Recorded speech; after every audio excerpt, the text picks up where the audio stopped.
Vamos fazer uma oração juntos agora mesmo, antes de começarmos a conversar sobre esse assunto tão importante e delicado? Pai Celestial, em nome de Jesus, viemos diante do Teu trono com corações quebrantados, trazendo casamentos que estão à beira do abismo, relacionamentos que parecem estar no fim. Senhor, Tu conheces cada casal que está assistindo agora. Conheces cada dor, cada mágoa, cada palavra dura que foi dita, cada silêncio que machucou. Oramos neste momento por restauração completa. Senhor, Tu és o Deus que restaura o que foi destruído, que cura o que está ferido, que reconstrói o que está em ruínas. Pedimos que intervenhas de maneira sobrenatural nesses casamentos. Quebranta os corações endurecidos, amacia as palavras ásperas, traz de arrependimento genuíno onde há orgulho. Senhor, reacende o amor que esfriou, renova os votos que foram esquecidos, restaura a confiança que foi quebrada. Que o inimigo não tenha vitória sobre essas famílias. Amarramos toda a obra de destruição, toda influência maligna que está tentando destruir esses casamentos. Libera Tua paz, Teu amor e Tua sabedoria sobre cada cônjuge. Que encontrem em Ti a força para perdoar, para recomeçar, para lutar por aquilo que prometeram diante do altar. Em nome de Jesus. Amém.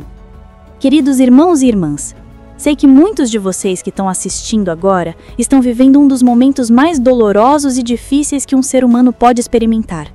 Você está vendo seu casamento desmoronar diante dos seus olhos.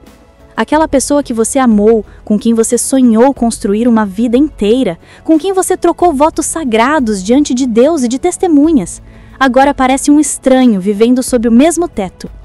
As conversas se tornaram discussões constantes. O silêncio tomou o lugar do diálogo. A frieza substituiu o carinho. E você está ali, no meio dessa tempestade devastadora, sentindo que tudo está perdido, que não há mais solução, que o divórcio é inevitável. Mas eu preciso dizer algo para você agora com toda a certeza que tenho em Cristo Jesus. Não existe casamento destruído demais para Deus restaurar. Não existe situação impossível demais para o poder de Deus transformar completamente. O mesmo Deus que ressuscitou Jesus Cristo dentre os mortos pode ressuscitar seu casamento que parece estar morto e emperrado. Quero que você entenda algo fundamental neste momento. O casamento não foi uma invenção humana. Não foi a sociedade que criou o casamento. Foi o próprio Deus quem instituiu o casamento lá no Jardim do Éden, antes mesmo do pecado entrar no mundo. Em Gênesis capítulo 2, versículo 24 está escrito: Portanto, deixará o varão seu pai e a sua mãe, e apegar-se-á à sua mulher, e serão ambos uma carne. Percebam que não diz, talvez sejam uma carne, ou enquanto durar o amor serão uma carne. Diz categoricamente, serão uma carne. Isso significa que Deus vê o casamento como uma união espiritual, profunda, indissolúvel, sagrada. Quando dois se casam diante de Deus, não são mais dois, mas uma só carne. E o que Deus uniu, nenhum ser humano, nenhuma circunstância, nenhuma dificuldade pode separar definitivamente se vocês permitirem que Deus entre no centro dessa aliança. Eu sei que neste momento você pode estar pensando, mas você não conhece minha situação específica, você não sabe o que eu passei, você não sabe quantas vezes eu tentei e falhei, você não conhece as traições, as mentiras, as decepções que eu enfrentei. E você está absolutamente certo, eu não conheço todos os detalhes da sua dor. Mas eu conheço o Deus que conhece cada detalhe, cada lágrima derramada no travesseiro, cada noite que você passou em claro pensando em desistir, cada vez que seu coração foi partido em pedaços. E esse mesmo Deus quer que você saiba hoje que Ele está especializado em casos impossíveis.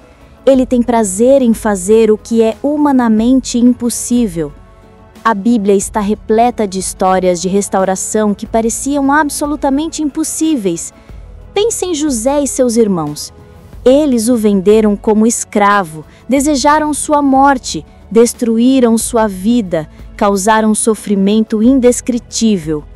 Anos depois, quando se reencontraram, José poderia ter se vingado, poderia ter guardado a amargura, poderia ter rejeitado aqueles que o machucaram tão profundamente. Mas o que ele fez? Ele perdoou completamente e disse aquela frase poderosa: vós intentastes mal contra mim, porém Deus o intentou para bem. José entendeu que Deus pode transformar até mesmo as piores traições em oportunidades de restauração. Se Deus pode restaurar uma família que passou por tamanha destruição, Ele pode restaurar seu casamento agora. Pense também no profeta Oséias, que recebeu de Deus uma ordem que parecia absurda, incompreensível, até mesmo cruel. Deus mandou que ele se casasse com Gomer, uma mulher que seria infiel, que o trairia repetidamente, que o abandonaria para viver em prostituição. E mesmo assim, Deus ordenou a Oséias que a buscasse de volta, que a resgatasse, que a amasse incondicionalmente. Por quê? Porque Deus estava usando aquele casamento como uma ilustração profunda do seu amor pela humanidade. Nós traímos a Deus constantemente com nossos pecados, nos prostituímos espiritualmente correndo atrás de outros deuses. E ainda assim, Ele nos busca, nos resgata, nos ama incondicionalmente. Seu casamento pode estar vivendo uma história parecida com a de Oséias e Gomer. Pode haver traição, infidelidade, abandono. Mas Deus ainda pode escrever um final de restauração completa e milagrosa. Muitos casais que conheço me dizem: não há mais amor, os sentimentos acabaram completamente, não sinto mais nada por essa pessoa. E aqui está uma verdade que precisa ser dita com clareza. O amor verdadeiro, o amor de aliança, o amor que sustenta um casamento não é apenas um sentimento. É uma decisão diária, uma escolha consciente, um compromisso inabalável que você renova todos os dias, independente do que você está sentindo naquele momento. Em 1 Coríntios, capítulo 13, Paulo descreve o amor verdadeiro. O amor é sofredor, é benigno. O amor não é invejoso. O amor não trata com leviandade, não se ensoberbece, não se porta com indecência, não busca os seus interesses, não se irrita, não suspeita mal, não folga com a injustiça, mas folga com a verdade. Tudo sofre, tudo crê, tudo espera, tudo suporta. Percebam quantas vezes aparecem verbos de ação nessa descrição do amor. Amor é algo que você faz, não apenas algo que você sente passivamente. Você pode escolher ser sofredor mesmo quando não sente paciência. Você pode escolher perdoar, mesmo que a amargura esteja queimando dentro de você. Você pode escolher acreditar, mesmo que tudo pareça perdido. E se você está me dizendo agora: eu não tenho forças para fazer essas escolhas sozinho, eu tenho uma notícia maravilhosa para você. Você não precisa fazer sozinho. O amor de Deus derramado em seu coração pelo Espírito Santo lhe dará a capacidade sobrenatural de amar quando seus sentimentos humanos não são suficientes. Deixe nos comentários agora se você está lutando pelo seu casamento. Escreva ali embaixo: eu creio na restauração do meu casamento. Vamos concordar juntos em oração pela sua família. Quando você declara isso publicamente, você está fazendo um ato profético de fé. Está declarando que você não vai desistir, que você vai lutar até o fim pela aliança que você fez diante de Deus. Em Malaquias capítulo 2, versículo 16, Deus declara algo muito claro e direto. Porque o Senhor, o Deus de Israel, diz que odeia o repúdio. Deus odeia o divórcio. Não porque Ele quer ver você sofrer em um relacionamento destrutivo, mas porque Ele sabe o estrago devastador que o divórcio causa nas vidas, nas famílias, nos filhos, nas gerações futuras. Deus odeia o divórcio da mesma forma que um médico odeia o câncer.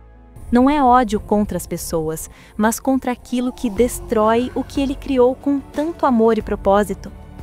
Agora, é importante eu deixar claro algo aqui para não haver mal-entendido.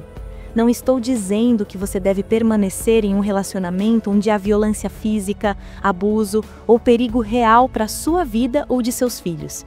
Nesses casos extremos, a separação temporária pode ser necessária para proteção. Mas estou falando para a maioria dos casamentos que estão à beira do divórcio por causa de orgulho, falta de perdão, egoísmo, comunicação quebrada, prioridades erradas e influências externas negativas. Essas situações podem e devem ser restauradas através do poder transformador de Deus. Jesus disse em Mateus capítulo 19, versículo 6, "Portanto, o que Deus ajuntou, não o separe o homem." Quando Jesus fala "o homem", ele está se referindo a qualquer coisa humana que tente destruir o que Deus estabeleceu.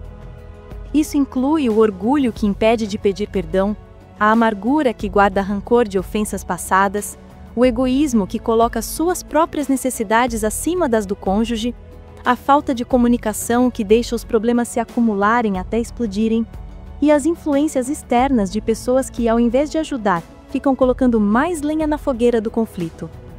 Quero compartilhar algo muito prático com vocês agora. Se o seu casamento está à beira do colapso, comece a orar especificamente todos os dias pela restauração. Não ore apenas pedindo que seu cônjuge mude, porque geralmente o problema não está só em uma pessoa. Ore pedindo que Deus mude primeiro o seu coração. Ore pedindo que Deus te mostre onde você errou, onde você falhou, onde você contribuiu para a situação chegar nesse ponto crítico.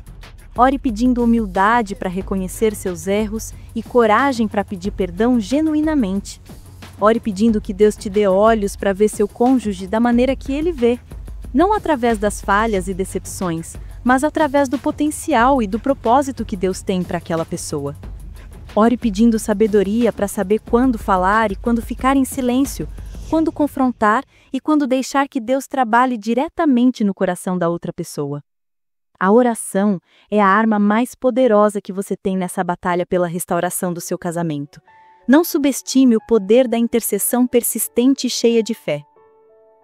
Quero encerrar lembrando vocês de uma verdade fundamental. Deus está do lado do seu casamento.